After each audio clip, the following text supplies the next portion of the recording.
Selamat pagi, Bapak, Ibu, dan saudaraku di dalam Tuhan Yesus Kristus.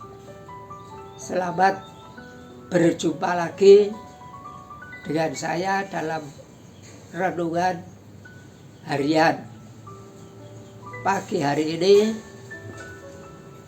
kita akan menerima sabda Tuhan sebelum kita mendengarkan renungan yang akan saya bawakan.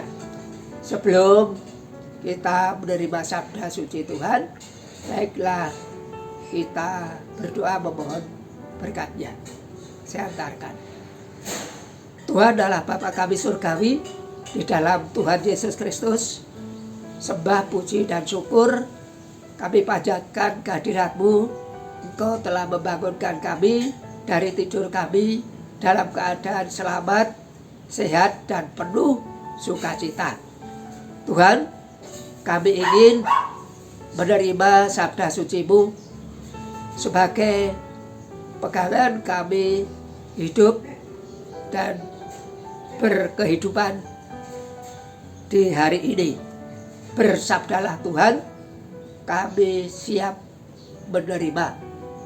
Mohon berkat-Mu agar kami dapat memperhatikan sabda suci-Mu itu. Mohon ampun atas segala dosa dan kesalahan kami. Di dalam Tuhan Yesus Kristus, doa ini kami panjatkan. Amin. Bapak, Ibu, dan saudaraku, sabda Tuhan yang akan kita terima pada pagi hari ini saya ambilkan dari Lukas bab 24. Lukas bab 24 ayat 1 sampai 10. Saya bacakan ayat 1 dan 10 saja. Lukas 24 ayat 1. Demikian firman Tuhan. Tetapi pagi-pagi benar pada hari pertama minggu itu, mereka pergi ke kubur membawa rempah-rempah yang telah disediakan mereka. Ayat 10. Perempuan-perempuan itu ialah Maria dari Magdala dan Yohana dan Maria ibu Yakobus, dan perempuan-perempuan lain juga yang bersama-sama dengan mereka memberitahukannya kepada rasul-rasul. Demikianlah sabda Tuhan. Berbahagialah setiap orang yang gemar mendengarkan firman Tuhan dan dilaksanakan dalam kehidupan sehari-hari. Hosiana. Bapak, Ibu, dan saudaraku, renungan pagi hari ini diberi judul Kawan Seperziarahan. Kawan seperziarahan. Dari kata dasar ziarah. Bapak, Ibu, dan saudara, ziarah adalah pergi ke tempat yang dianggap keramat atau dimuliakan. Misalnya ke makam seorang tokoh atau orang yang dianggap berpengaruh dalam hidupnya. Kawan seperziarahan berarti ketika melakukan ziarah tersebut tidak sendirian, melainkan dengan kawan satu atau lebih dari satu, atau bahkan berbentuk rombongan. Bapak, Ibu, dan saudara,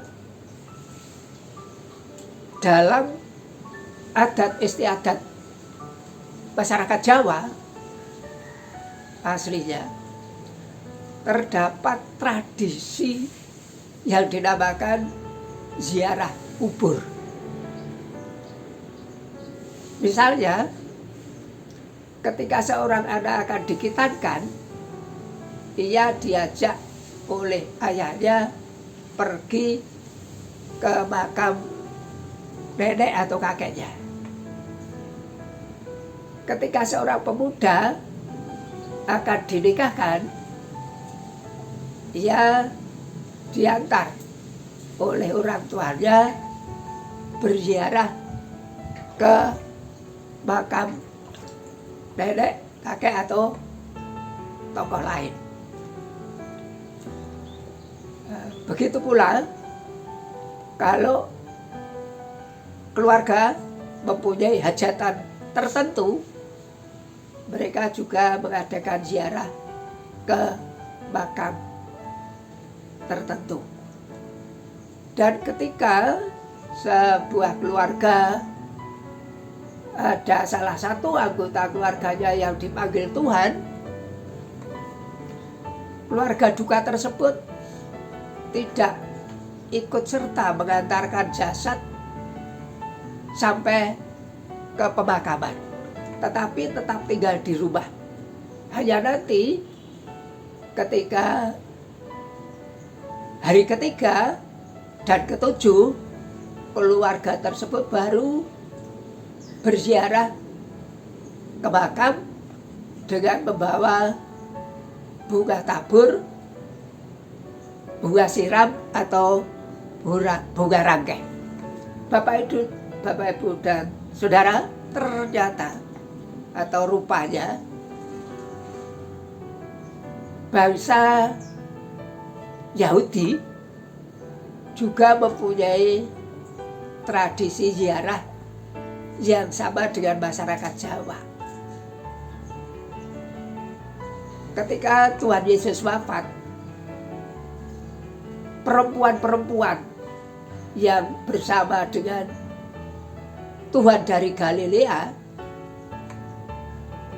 pada hari ketiga setelah Tuhan Yesus dimakamkan, perempuan-perempuan tersebut yaitu Maria Magdalena atau Magdala, Maria Ibu Yakobus, Yohana, dan Salome, serta perempuan-perempuan lain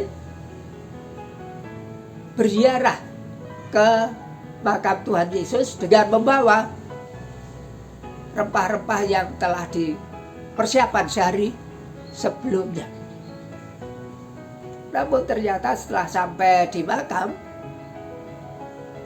ternyata jasad Tuhan Yesus sudah tidak ada. Mereka berjumpa dengan dua orang malaikat yang memberitahukan bahwa Tuhan Yesus yang dicari sudah bangkit. Maka kembalilah perempuan-perempuan tersebut pulang dan memberitakan berita kebangkitan Tuhan Yesus tersebut ke para rasul dan orang lain. Bapak, Ibu, dan Saudara, di desa di tempat saya dilahirkan, setahun sekali pada bulan tertentu juga ada tradisi desa yang dinamakan ziarah ke makam bersama-sama. Semua keluarga di desa keluar mengadakan ziarah ke makam kerabat. Di makam biasanya berjumpa dengan peziarah-peziarah lain. Peziarah tersebut ada yang berasal dari satu desa yang sama, ada pula yang datang dari perantauan. Mereka saling bertegur sapa, saling menceritakan satu dengan yang lain hal-hal tentang kekerabatan.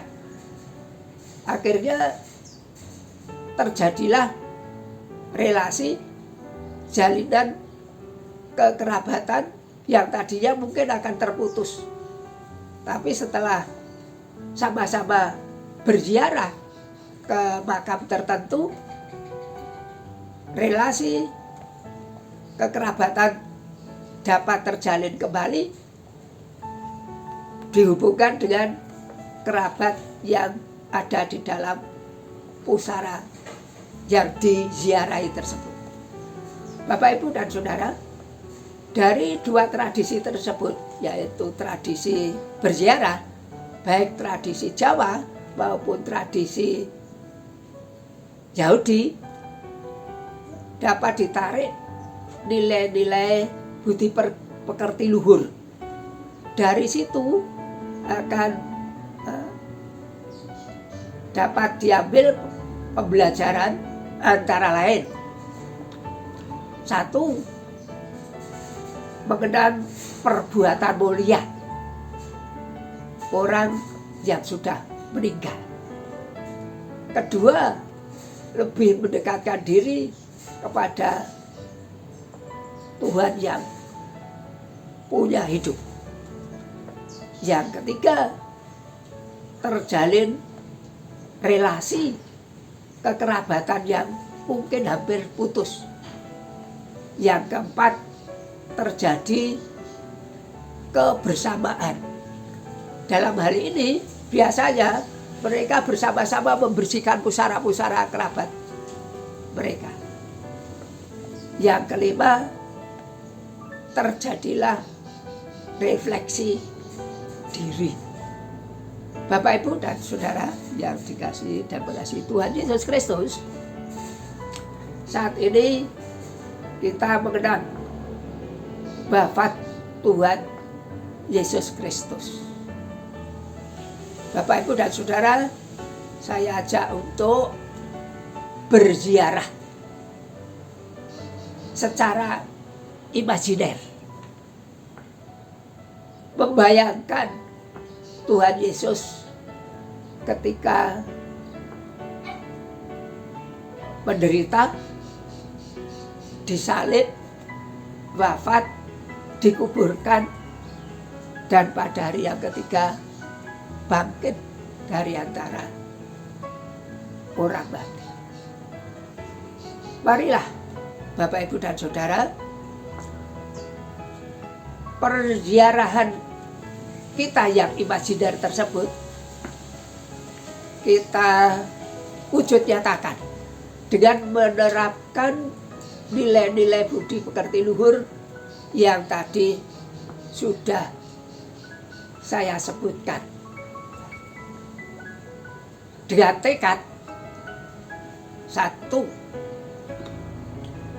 mari bersama-sama senantiasa hidup dan penuh rasa syukur atas pengorbanan Tuhan Yesus Kristus. Yang kedua, marilah kita senantiasa membangun relasi makin dekat dan lebih dekat dengan Tuhan Yesus Kristus. Yang ketiga, marilah kita menumbuh kembangkan relasi, kebersamaan, berpelayanan antar generasi, antar komisi, dan antar kategorial. Yang keempat, marilah kita berpelayanan dengan rasa rendah hati, dengan bekerja bersama-sama antara para diyoswa, antara dengan keluarga muda, dengan komisi-komisi, dengan anak-anak dan sebagainya. Yang kelima, para diyoswa yang mempunyai banyak pengalaman, mempunyai talenta-talenta khusus, perlu ditularkan, perlu diimbaskan, perlu saling memberi informasi, tukar pengalaman dengan generasi yang lain. Artinya saya perlu merangkul para keluarga muda, para remaja, para pemuda, anak-anak dan sebagainya untuk bersama-sama berpelayanan di gereja kita. Kita pasti bisa. Tuhan Yesus senantiasa menyertai kita. Amin.